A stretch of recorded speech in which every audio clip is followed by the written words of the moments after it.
जब आपके बीच में परिवर्तन यात्रा लेकर के आए थे, जब लालपुरा गांव से निकल रहा था तो सोच रहा था कि स्कूल का कार्यक्रम है, खेतों के बीच में स्कूल बना हुआ है। मुझे उम्मीद नहीं थी कि इतना बड़ा आयोजन होगा। अगर मुझे पहले इस बात की इतना दी होती तो मैं आपके बीच में 1 घंटे पहले आ जाता। मुझे तो सतपाल जी ने यह कहा था कि आज रात्रि का आपकी यात्रा का ठहराव मेरे स्कूल में है, वहीं पे सबके लिए भोजन की व्यवस्था है और आप भी स्कूल में रुकोगे। मैंने इनसे कहा था कि जो भी कार्यक्रम आपने रखा हुआ है उसी कार्यक्रम के मुताबिक हम आपके बीच में आ जाएंगे। लेकिन मैं बधाई देता हूं इनको कि इन्होंने आप सबको आमंत्रित करके आज मुझे आपसे मिलने का मौका दिया, इसके लिए मैं इनका शुक्रगुजार हूं।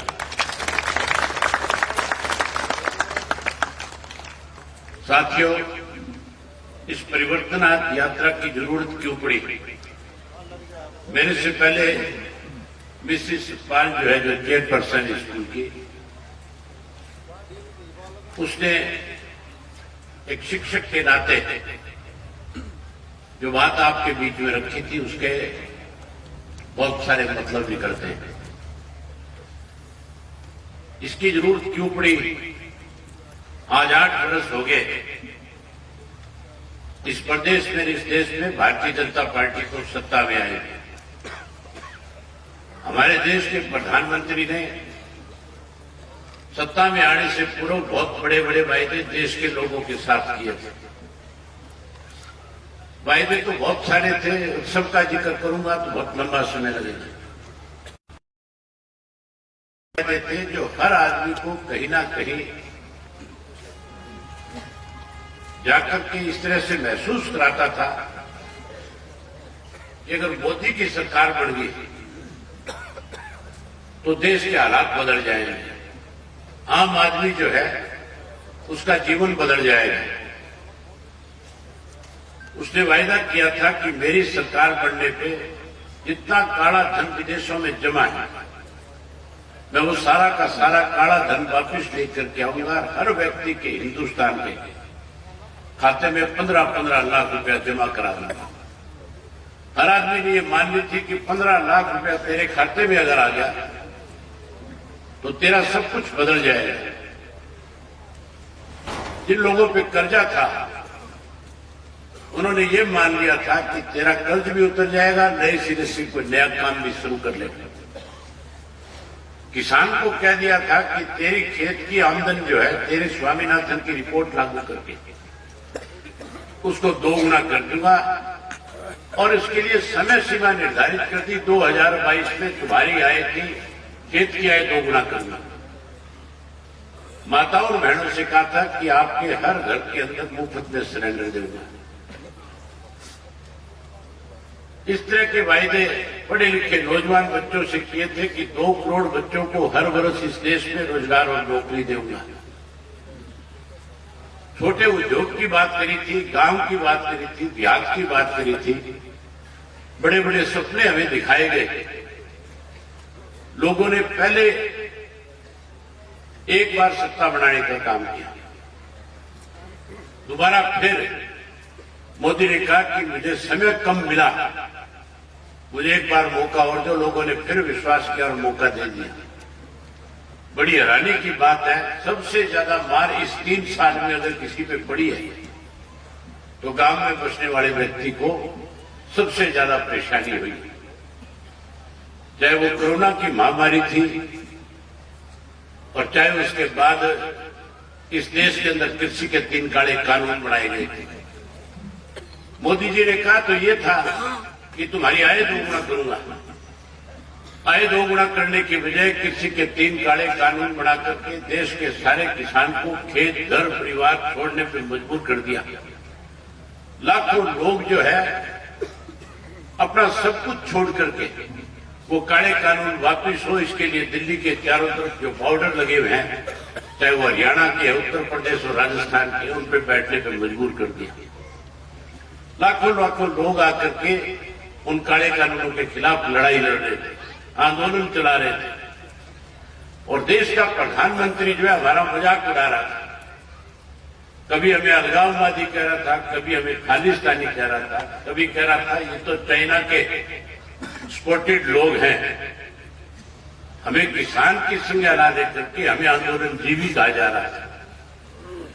अनेक तरह के आरोप किसानों पर लगाए गए, लेकिन देश का जो किसान था उसने भी ये बात ठान ली थी कि जब तक ये 3 काले कानून वापस नहीं हो जाएंगे, हम इस दिल्ली की घेराबंदी को खत्म नहीं करेंगे, दिल्ली में बैठी सरकार को मजबूर करेंगे।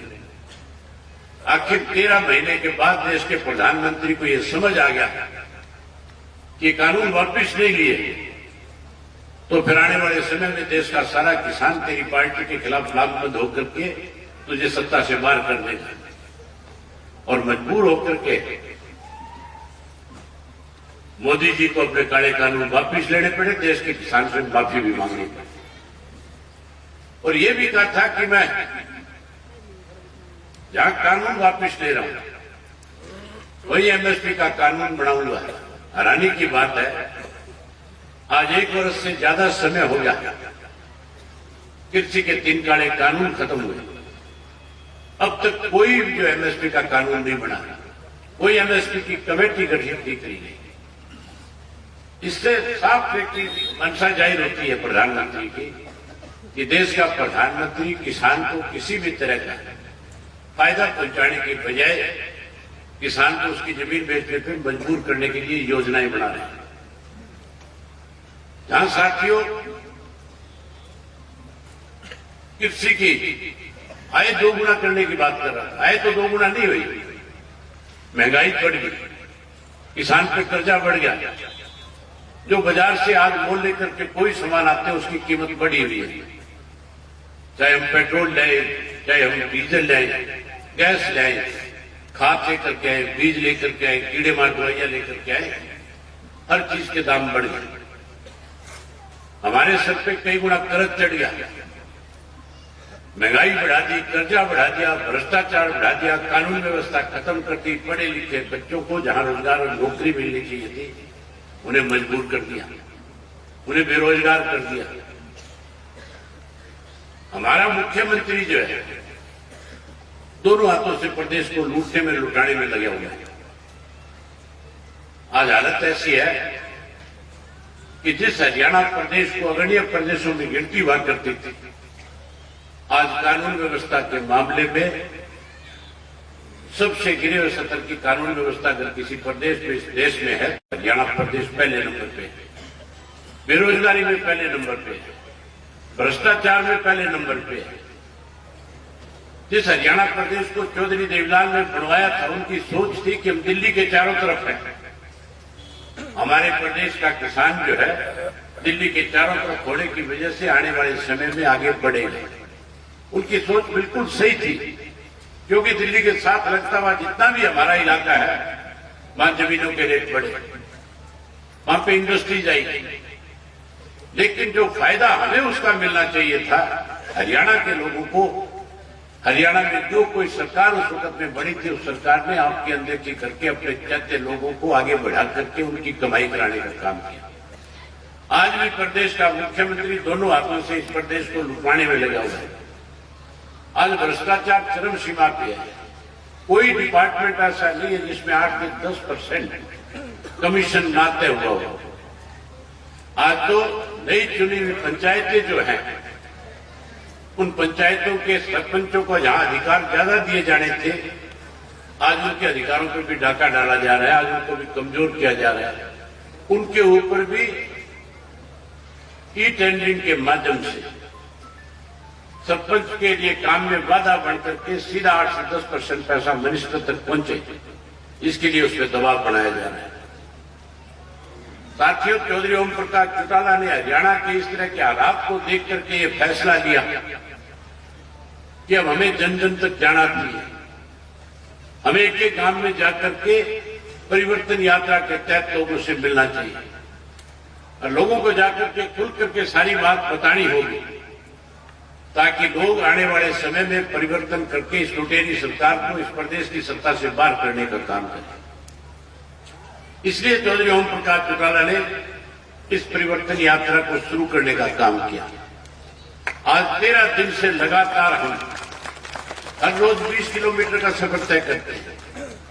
हर रोज एवरेज 8 से 10 गांव में जाते हैं, शहर में, कस्बे में जाते हैं, लोगों से मिलते हैं, बातचीत करते हैं, भाषण नहीं देते, क्या समस्या, उन समस्याओं के बारे में जानकारी लेते हैं और फिर उन्हें आश्वस्त करके आते हैं कि आपको चिंता करने की जरूरत नहीं, आप परिवर्तन करने का काम करोगे। जब आप परिवर्तन करोगे, नए सिरे से चौधरी देवीलाल के सपनों की सरकार इस प्रदेश में बढ़ेगी।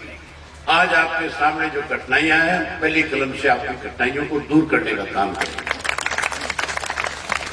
अब तक मैं 130 से ज्यादा गांव में जाकर के आया। बड़ी हैरानी की बात है, सरकार का काम सुविधा देना होता है। हमारा मुख्यमंत्री रोज बड़े बड़े पोस्टर अखबारों में छपाता है। अब जब उसको 3 वर्ष पूरे हुए थे, उस वक्त एक बड़ा पोस्टर छाप करके उसमें लिखा था कि मेरी प्राथमिकता है शिक्षा में सुधार हो, स्वास्थ्य में सुधार हो, हेल्थ में सुधार हो, सुशासन आए, और उसके साथ साथ ये कह रहा था सड़कों का निर्माण हो, सिंचाई हो। 5S के नाम से एक बड़ा पोस्टर छपाया था, 5 सह लगा करके 5S के नाम से, कि मैं हरियाणा को आगे बढ़ाऊंगा। लेकिन बड़ी हैरानी की बात है, मैं 130 गांव में होकर के आया हूं। मेवात के करीब 80 गांव में गया हूं। मेवात की हालत बहुत खराब है। मेवात के अंदर पीने का पानी नहीं है, किसी गांव में कोई वाटर वर्क्स नहीं है। चौधरी ओम प्रकाश चौटाला ने जो रेन्यूअल स्कीम वहां पे शुरू करी थी, उस स्कीम के तहत जितना काम हो सका, केवल उन गांवों में पानी है जिन गांवों में उस स्कीम के तहत पाइप गई, उन गांवों में बूस्टर स्टेशन बने, उन गांवों में कोई वाटर वर्क्स बने। बाकी पूरा का पूरा आबाद इलाका जो है आज पानी बोल लेकर के पीता है। सिंचाई का पानी तो है ही नहीं। जहां पीने का पानी नहीं होगा, वहां सिंचाई का पानी कहां से होगा। उसके साथ साथ मैंने गांव में पता किया कि तुम्हारे गांव में स्कूलों की हालत कैसी है। जो स्कूल चौधरी ओम प्रकाश चौटाला ने अपग्रेड किए थे, जो स्कूल चौधरी ओम प्रकाश चौटाला ने बनाए, जो स्वास्थ्य केंद्र चौधरी ओम प्रकाश चौटाला ने बनाए, वो स्कूल और स्वास्थ्य केंद्र तो हैं, लेकिन उनमें ना अध्यापक है, ना डॉक्टर है, ना दवाई है। ऐसी हालत है। भ्रष्टाचार का बोलबाला है। कानून व्यवस्था नाम की चीज नहीं है। पुलिस प्रशासन जिसको चाहे पकड़ करके मरोड़ी दे करके कितने भी पैसे ले ले, कोई पूछने वाला नहीं है। जो वहां के नुमाइंदे हैं, वो लोगों के लिए एक परेशानी बने हुए हैं। वो लोगों की मदद करने की बजाय पुलिस के साथ मिलकर के उनको परेशान करके उनसे पैसा लूटने का काम करते हैं। और हमारा प्रदेश का मुख्यमंत्री कहता है हरियाणा एक, हरियाणवी एक, सबका साथ सबका विकास। सबका साथ सबका विकास भी, सबका साथ सबका सत्यानाश है। बुरा हाल कर रखा है। पलवल के कोई 50 से ज्यादा गांव में जाकर के हैं। आपके गांव में भी यही हालत है। बड़े बड़े गांव में अभी पीछे जो आपका गांव घोड़ी है, वो घोड़ी में होकर के है। घोड़ी गांव के अंदर मैंने पूछा स्कूल कितने का है, कहता 12 तक का है। बड़ा गांव था, 12 का स्कूल था। स्कूल भी चौधरी ओम प्रकाश चौटाला ने अपग्रेड किया था। मैंने पूछा स्कूल में अध्यापक कितने हैं, बच्चों की पढ़ाई में कोई दिक्कत तो नहीं है। बूढ़ा, नौजवान, माता, बहन सबकी एकदम से आवाज निकली और कहने लगे स्कूल का बेड़ा गर्क हो गया, कोई मास्टर नहीं है। मास्टर नहीं होंगे तो गांव के बच्चे कैसे पढ़ेंगे? ये तो सतपाल जैसवाल ने स्कूल खोल रखे हैं, इसलिए हमारे बच्चे स्कूलों में पढ़ रहे हैं। आज हरियाणा प्रदेश की शिक्षा की हालत से अगर आप अवगत नहीं है तो मैं बताना चाहूंगा। 15,000 प्राइवेट स्कूल है हमारे हरियाणा प्रदेश में। 11,000 सरकारी स्कूल है। उन 11,000 में भी पिछले दिनों में 157 स्कूल बंद कर दिए। हमारा मुख्यमंत्री का बयान आया, सुनकर के बड़ी हैरानी हुई। लोग आज भी मजाक उड़ाते हैं उस चीज का। मुख्यमंत्री से जब पूछा स्कूल बंद क्यों कर रहे हो, तो मुख्यमंत्री कह रहा था कुछ स्कूलों में अध्यापक ज्यादा है, टीचर कम है, इसलिए बंद कर रहा है। उसको यही पता नहीं है कमबख्त को कि अध्यापक और टीचर में क्या अंतर है। अगर स्कूल बंद हो जाएंगे, अगर पीएचसी के अंदर डॉक्टर नहीं होंगे, नर्स नहीं होगी, स्टाफ नहीं होगा, तो फिर हालात खराब होंगे कि नहीं होंगे। जिस प्रदेश का मुख्यमंत्री झूठ बोलेगा, एक उदाहरण आपको बताता हूं कितना बड़ा झूठ हमारे मुख्यमंत्री ने पिछले दिनों बोलने का काम किया। और विधानसभा में 17 तारीख को सेशन में जाऊंगा तो मुख्यमंत्री से पूछूंगा भी कि मुख्यमंत्री जी कम से कम झूठ बोलने के लिए भी तो सफाई सीखिए। ये भी पूछूंगा कि कौन सी आरएसएस के स्कूल में ट्रेनिंग लेकर के आओ कि झूठ बोलने में भी दिक्कत ना आए। मुख्यमंत्री ने कहा था कि मैंने पंचायतों को नई चुनी बड़ी हुई पंचायतों के लिए 1300 करोड़ रुपया रिलीज कर दिया, भेज दिया गांव में। अगर गांव के सरपंच उसको खर्च नहीं करेंगे तो पैसा लैप्स हो जाएगा, पैसा वापस चला जाएगा। सरपंचों को लालच दे रहा था कि किसी तरह उस पैसे को खर्च करने के लिए सरपंच हमारी टेंडर की बात को मान लें। अभी 4 दिन पहले जिला परिषद के चेयरमैन सीईओ को बुला रखा था। मैंने खबर पड़ी, उनके साथ जो मीटिंग करी, उस मीटिंग के बाद मुख्यमंत्री ने प्रेस कॉन्फ्रेंस करी, उसमें कहा कि मैंने 1100 करोड़ रुपया पंचायतों को दे दिया। 15 दिन पहले 1300 कह रहा था, 4 दिन पहले कह रहा है 1100 रहेगा। 200 करोड़ पता नहीं कहां चला गया, कौन खा गया। मैंने सरपंचों से गांव में पूछा, मैंने पूछा कि कोई पैसा पंचायत के खाते में आया, किसी सरपंच के खाते में आया। सरपंचों का जवाब था कि एक नया पैसा नहीं आया हमारे खाते में। अगर प्रदेश का मुख्यमंत्री झूठ बोलेगा तो फिर मान के चलो प्रदेश का बेड़ा गर्क हो जाएगा। इसलिए चौधरी ओम प्रकाश चौटाला ने यह फैसला लिया कि इस प्रदेश के अंदर चौधरी देवीलाल की नीतियां लागू हो, आम आदमी जागरूक हो। इसके लिए इंडियन नेशनल लोकदल पार्टी जो है उसका एक एक कार्यकर्ता एक एक गांव में जाकर के लोगों से मिले। आज हम लगातार 13 दिन से लोगों से मिल रहे हैं और चौधरी ओम प्रकाश चौटाला ने कहा है कि जिन लोगों को सरकार ने मायूस किया उन्हें जाकर के कहो कि परिवर्तन लाने का काम करो, मायूस होने की जरूरत नहीं है, हम आपकी मदद करेंगे, पहले भी करी अब भी करेंगे। साथियों, चौधरी देवीलाल जी जब इस प्रदेश के मुख्यमंत्री थे उन्होंने आपसे कुछ वायदे किए थे और चौधरी बंसीलाल कहते थे वायदे पूरे नहीं कर सकते, सरकारी खजाने से पैसा दिया नहीं जा सकता। चौधरी देवीलाल ने 100 रुपये माहवार पेंशन आपकी बनाई थी। जहां पेंशन बनाई वहां 10,000 तक के कर्जे माफ करे। गरीब की बेटी की शादी में कोई दिक्कत कठिनाई ना आए इसके लिए 5100 रुपये कन्यादान के रूप में भी दिए थे। गांव गांव में हरिजन की बैकवर्ड की चौपाल बना करके दी थी। आज हालत खराब है, पेंशन बंद हो रही है। एक परिवार पहचान पत्र सरकार ने बना दिया और उस परिवार पहचान पत्र के माध्यम से बुजुर्गों की पेंशन काटी जा रही है। आपको चिंता करने की जरूरत नहीं। चौटाला साहब ने आपके लिए कहा है कि जो पेंशन सरकार ने काटी है ब्याज समेत आपको लौटाने का काम करूंगा। जब पेंशन लौटाएंगे वहीं उसके साथ साथ 100 रुपये वाली पेंशन को 7500 रुपया करके आपको भुगतान करने के बाद देना शुरू करेंगे। इसी तरह पढ़े लिखे नौजवान बच्चे को जो आज मायूस है, जो बेरोजगार है, उस बच्चे को भी रोजगार देंगे, नौकरी देंगे। हर घर से एक बच्चे को नौकरी और रोजगार देने का काम करेंगे। जो वंचित रह जाएगा नौकरी से उसे 21,000 रुपया बेरोजगारी भत्ता देंगे। देश के प्रधानमंत्री ने कहा था गैस का सिलेंडर हर घर में मुफ्त में पहुंचाऊंगा। देश का प्रधानमंत्री ने वोट लेने के लिए वायदा तो कर लिया। उस वक्त जिस गैस के सिलेंडर की कीमत 400 थी आज मुफ्त देने के बजाय 1200 रुपये का कर दिया, महंगा कर दिया। देश का प्रधानमंत्री तो नहीं देश का। आप चौधरी देवीलाल जी की नीतियों की सरकार को बढ़ाओ। ये माताएं बहनें इस परिवर्तन में सबसे बड़ी भूमिका निभाएं। हम आपको हर महीने एक गैस का सिलेंडर हर घर के अंदर मुफ्त में देने का काम करेंगे। जहां गैस का सिलेंडर देंगे वहीं हर महिला को 1100 रुपये हर महीने इस बात का देंगे कि उसका चूल्हा और चौका जो है उसमें चलाने में दिक्कत ना आए। आज ही मुझे एक पत्रकार पूछ रहा था ये कैसे हो सकता है।